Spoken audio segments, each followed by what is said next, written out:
Hi friends, welcome to మన ఆనిముత్యాలు. అందరికీ happy new year అండి.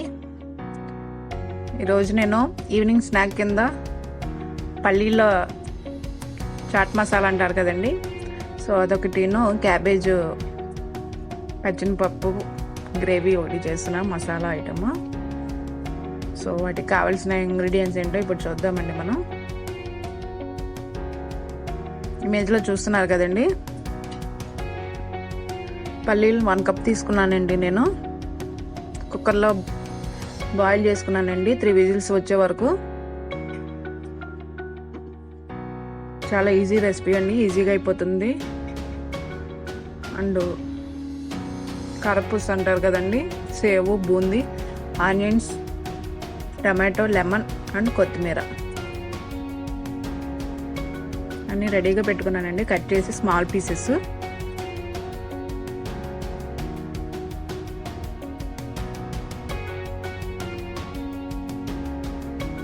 So next salt, chilli and ఒక బౌల్ తీసుకున్నానండి, 1 స్పూన్ తీసుకున్నాను. వితిన్ మినిట్స్లో మనకు రెడీ అయిపోతుందండి. ఆల్రెడీ అన్నీ కట్ చేసి పెట్టుకున్నాం కాబట్టి ఈవినింగ్ స్నాక్ కింద చాలా హెల్తీగా ఉంటుంది, పిల్లలకు కూడా ఇష్టంగా తింటారు. Easy recipe.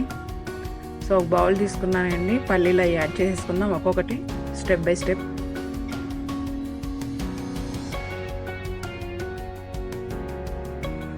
కప్ పల్లీలు తీసుకున్నానండి. బూందీ 1/2 కప్ తీసుకున్నా. అండ్ సేవ్ కూడా 1/2 కప్ తీసుకున్నానండి.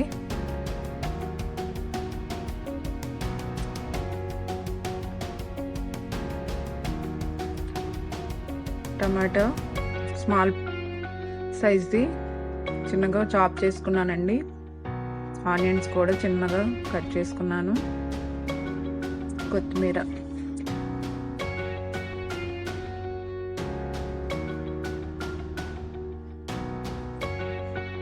చిన్న స్పూన్ 1/2 స్పూను చిల్లీ పౌడర్ వేసుకుంటున్నానండి.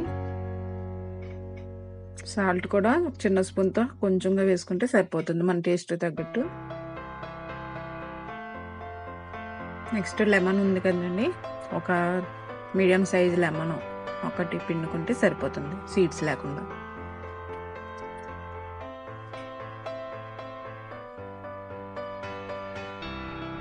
చాలా చాలా ఈజీ అండ్ హెల్దీ రెసిపీ అండి. వితిన్ మినిట్స్లో మనకి రెడీ అయిపోతుంది. ఒక లెమన్ పిండుకున్నానండి నేను, జ్యూస్. సో ఒకసారి కలుపుకుందాము. సో రెడీ అయిపోయిందండి మనకు పల్లీ చాట్ మసాలా. కలర్ఫుల్గా కనిపిస్తుంది, గ్రీనిష్ అండ్ రెడ్డిష్ ఎల్లోగా చాలా బాగుంది. లెమన్ అండ్ కొత్తిమీరతో నేను గార్నిష్ చేసుకున్నానండి. మీరు కూడా ఒకసారి ట్రై చేసి చూడండి ఈవినింగ్ టైంలో, చాలా బాగుంటుంది చాట్గా. నెక్స్ట్ ఐటమ్ చూద్దామండి. క్యాబేజీ పచ్చెనపప్పు మసాలా కర్రీ అన్నాను కదండి. సో క్యాబేజీ నేను ఒక 1/2 kg వరకు తీసుకున్నానండి. కుక్కర్లో 2 విజిల్స్ వచ్చే వరకు బాయిల్ చేసుకున్నాను. మన క్యాబేజీ అనేది వెంటనే అయిపోతుందండి. సో 1 or 2 విజిల్స్ వస్తే చాలు. పచ్చెనపప్పు కుక్కర్లోనే బాయిల్ చేసుకున్నానండి 3 విజిల్స్ వచ్చే వరకు. 1 కప్ తీసుకున్నాను. ఆనియన్స్, పచ్చిమిర్చి, కరివేపాకు, ఎండుమిర్చి, అల్లం వెల్లుల్లి, టమాటో అండ్ కొత్తిమీర రెడీగా పెట్టుకున్నానండి, చాప్ చేసుకొని అన్ని small pieces. Chilli powder, garam masala, salt, పసుపు, ఆయిల్, పోపు దినుసులు, అల్లం వెల్లుల్లి ఒక 1.5 స్పూన్ తీసుకున్నానండి. ఆనియన్, పచ్చిమిర్చి వచ్చి మీడియం సైజ్వి 1 తీసుకున్నాను. అన్నీ రెడీగా పెట్టుకున్నానండి. సో వితిన్ మినిట్స్లో మనకి రెడీ అయిపోతుంది. ఒక 5-6 మినిట్స్లో కర్రీ అనేది మనకి రెడీ అయిపోతుంది. సో కడాయి పెట్టుకున్న, స్టవ్ ఆన్ చేసుకుని ఆయిల్ పోసుకుందామండి. ఈ కర్రీ అనేది మనకి చపాతీస్లోకి, రోటీస్ అండ్ రైస్లోకి చాలా బాగుంటుందండి. అన్నిటిలోకి యూజ్ చేసుకోవచ్చు. విత్ టమాటా కూడా వేసుకున్నాం కాబట్టి కొంచెం గ్రేవీగా బాగుంటుంది. ఆయిల్ హీట్ అయ్యిందండి, ఎండుమిర్చి, పోపు దినుసులు వేసేసుకుంటున్నాను. పచ్చెనపప్పు, సామినపప్పు, ఆవాలు, జీలకర్ర అన్నీ యాడ్ చేసుకున్నాను. ఫ్రై అయిపోవచ్చునండి. ఆనియన్స్, పచ్చిమిర్చి, కరివేపాకు యాడ్ చేసుకున్నాను. మనకి చికెన్ ఫ్రై ఎలా ఉంటుందో సేమ్ అలాగే ఉంటుందండి. అల్లం వెల్లుల్లి, మనం కొత్తిమీర అండ్ గరం మసాలా అన్నీ సేమ్ యాడ్ చేసుకుంటాం కాబట్టి చికెన్లో యాడ్ చేసుకున్నట్టే సేమ్ అలాగే ఉంటుందండి. Almost onions fry అయిపోవచ్చునండి.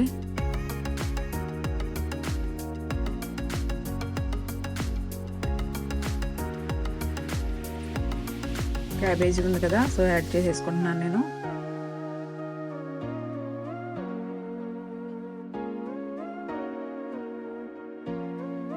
ఎక్కువ బాయిల్ అవ్వాల్సిన పని లేదండి, అవి ఆల్రెడీ బాయిల్డే కాబట్టి మనకి వెంటనే అయిపోతుంది రెసిపీ అనేది.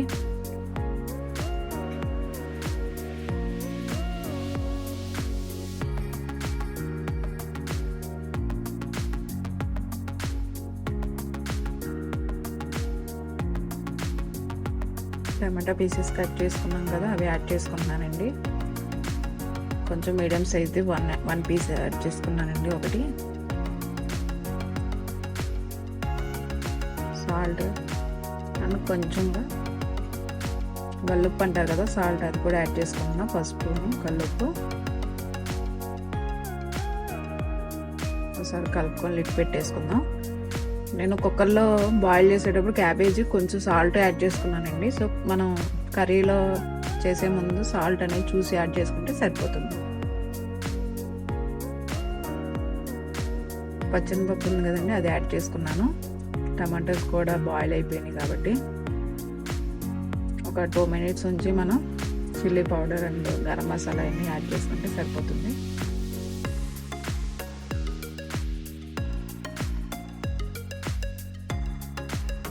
స్టవ్ అనేది ఎప్పుడు మనం మీడియం ఫ్లేమ్లో పెట్టుకోవాలండి, హై ఫ్లేమ్ వద్దు.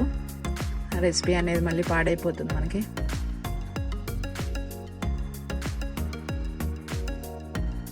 ఒక 1 స్పూన్ చిల్లీ పౌడర్ యాడ్ చేసుకున్నానండి. ఒకసారి కలుపుకొని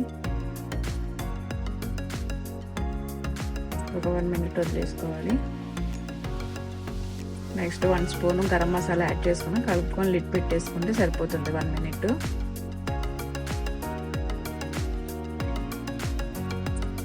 కొత్తిమీర కూడా యాడ్ చేసుకున్నాం కదండి, ఆల్మోస్ట్ రెడీ అయిపోయింది. నేను కొంచెంగా వాటర్ పోసుకున్నానండి.